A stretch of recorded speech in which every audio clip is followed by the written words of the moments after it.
If you want to install YouTube app on your iPhone, make sure to watch the video till end so you don't make a single mistake. So guys, in Android, YouTube applications comes pre-installed, but in case of iPhone, you'll have to install YouTube application if you want to use it. So in order to download YouTube application on your iPhone, you'll have to open App Store, and then you'll have to tap on the search bar on the top, then search for YouTube. Then tap on search on the bottom right, and the YouTube logo will appear in front of you. You'll have to tap on it. And in my case, I have previously installed YouTube application. In your case, there will be an option to install it, and then it will verify your Face ID, or you'll be asked to enter your passcode.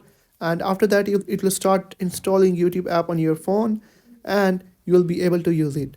I hope you have found the video helpful. If you have found the video helpful, make sure to like the video and hit that subscribe button. And if you have any questions about the video, let me know in the comment section. Thank you.